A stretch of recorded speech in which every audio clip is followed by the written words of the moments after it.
Guys welcome back to another video. बहुत सारे बच्चे हमें कमेंट कर रहे थे कि भैया फिजिक्स की जो है आपने सेट डाले हैं वो सेट क्या 100% मैच करेंगे।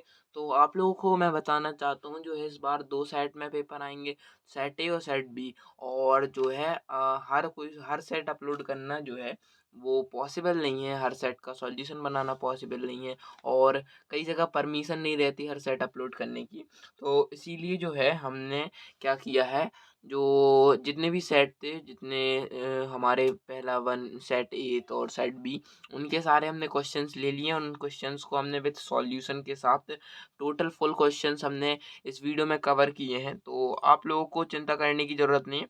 आज की इस वीडियो में आप लोगों को मिलेंगे पूरे के पूरे आप लोगों के हर सेट के सॉल्यूशन के आंसर विद एक्सप्लेनेशन।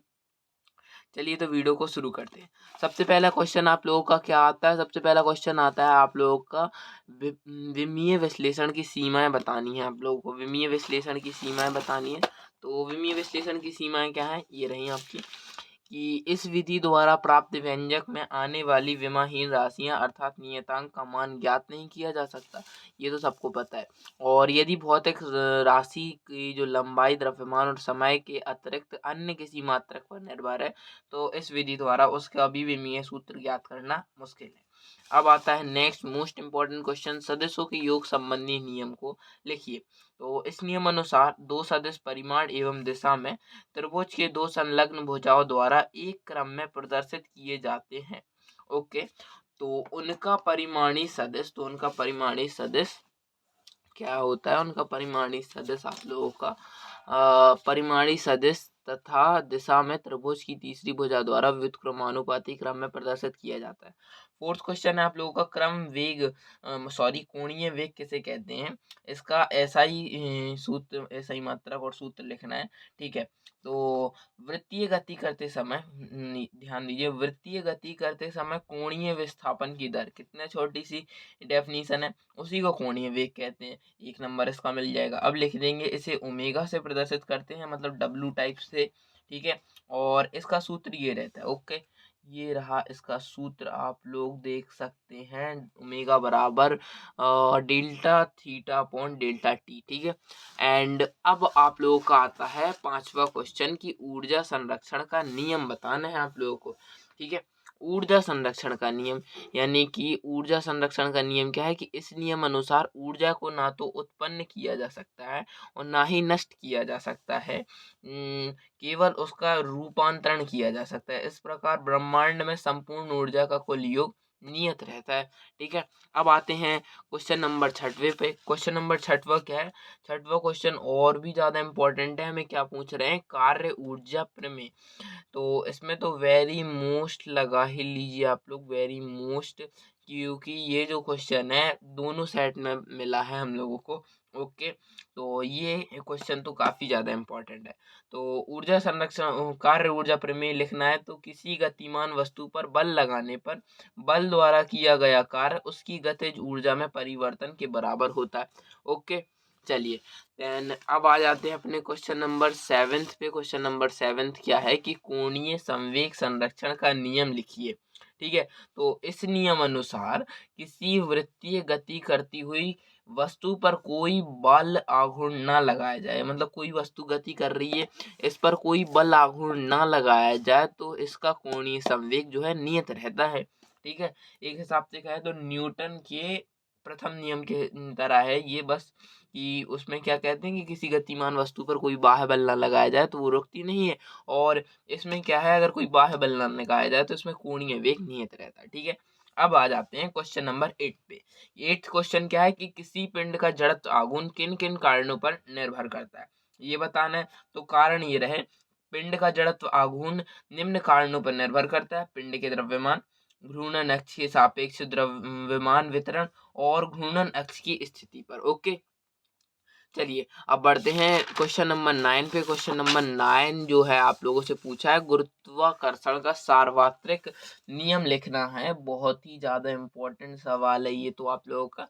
ये तो सब लोगों को बेसिकली पता ही होगा कि एक इस नियम क्या है, गुरुत्वाकर्षण का सार्वत्रिक नियम क्या है कि इस नियम अनुसार यदि एकांक दूरी पर स्थित एकांक द्रव्यमान के दो पिंडों के बीच लग रहे आकर्षण बल का आंकिकीय मान ही गुरुत्वाकर्षण का सार्वत्रिक नियम कहलाता है। मतलब कि ये जो रहता है हर जगह समान रहता है इसका मान। और मान तो सब लोगों को पता ही होगा मान कितना होता है इसका, 6.67 इंटू 10⁻11 ये होता है गुरुत्वाकर्षण का सार्वत्रिक नियतांक का मान। ठीक है, इसे आप लोग देख सकते हैं। एंड वीडियो की क्वालिटी आप लोग बढ़ा लिया करिए जिससे कि जो है वीडियो अच्छी सी दिखे। ओके, 10th वाला क्वेश्चन आ जाते हैं। 10th वाला क्वेश्चन है आप लोगों का गुरुत्वीय विभव किसे कहते हैं।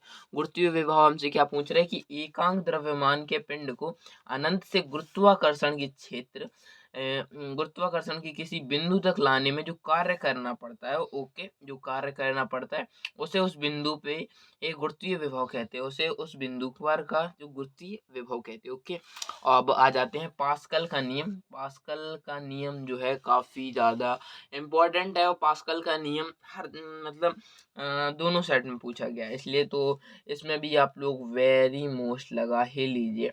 और चिंता मत कीजिए, जो पेपर के 2-3 दिन पहले जो 100% मैच करने वाला पेपर होगा वो हम आप लोगों को सीधे सीधे व्हाट्सएप ग्रुप पर अवेलेबल करा देंगे। तो अगर व्हाट्सएप ग्रुप ज्वाइन नहीं किया है तो आप लोग जाकर सीधे ज्वाइन कर लीजिएगा, क्योंकि डिस्क्रिप्शन में आप लोगों को व्हाट्सएप ग्रुप की लिंक मिल जाएगी। तो जाकर सीधे व्हाट्सएप ग्रुप को ज्वाइन करें, लिंक आप लोगों को डिस्क्रिप्शन में मिल जाएगी। ओके, ठीक है। अब आ जाते हैं इस नियम अनुसार, पास्कल का नियम है कि इस नियम अनुसार किसी एक द्रव्य नली के किसी एक बिंदु पर दाब लगाने पर उसके प्रत्येक बिंदु पर समान दाब लगता है। कि आप लोगों ने किसी नली में, वो तो पास्कल का नियम आई गेस सब लोग पता ही होगा, वो ही रहता है कि आप किसी पानी से भरी हुई नली में एक छेद करें और वहां पर फूंक मारें तो 2-3 छेद और कर देंगे तो हर छेद में से पानी निकलेगा और बराबर निकलेगा, बराबर आयतन मतलब बराबर मतलब ऊर्जा जितनी होगी सब वितरित हो जाएगी और इक्वली ऊर्जा जो है डिस्ट्रीब्यूट होगी। ओके, अब है प्रत्यास्थ गुणांक किसे कहते हैं। ठीक है, प्रत्यास्थ गुणांक किसे कहते हैं ये बताना है आप लोगों को। प्रत्यास्थ गुणांक प्रत्यास्थ सीमा के अनंत मतलब प्रत्यास्थ सीमा के अंतर्गत प्रतिबल की विकृति के अनुपात को प्रत्यास्थ गुणांक कहते हैं। इसे ई से प्रदर्शित करते हैं और इसका विमीय सूत्र ये रहता है। ओके, अब आ जाते हैं आप लोगों के नेक्स्ट क्वेश्चन, जो 13वां वाला क्वेश्चन है कि एक कैलोरी ऊष्मा की परिभाषा लिखें। तो एक कैलोरी ऊष्मा की परिभाषा क्या हो जाएगी आप लोगों की। तो परिभाषा देखें कि 1 ग्राम शुद्ध पानी का ताप अगर 14.5 डिग्री सेल्सियस से 15.5 डिग्री सेल्सियस तक बढ़ाने के लिए आवश्यक ऊष्मा की मात्रा को ही हम 1 कैलोरी ऊष्मा कहते हैं। ओके, अब ये 13वां वाला हो गया और ये लास्ट वाला सवाल आप लोगों का होता है। लास्ट वाला सवाल क्या, ऊष्मा गति का शून्यत्व का नियम क्या है ये बताइए। तो ऊष्मा गतिका का शून्यत्व का नियम बताना है हम लोगों को। तो ये रहा कि इस नियम अनुसार यदि दो निकाय किसी तीसरे निकाय के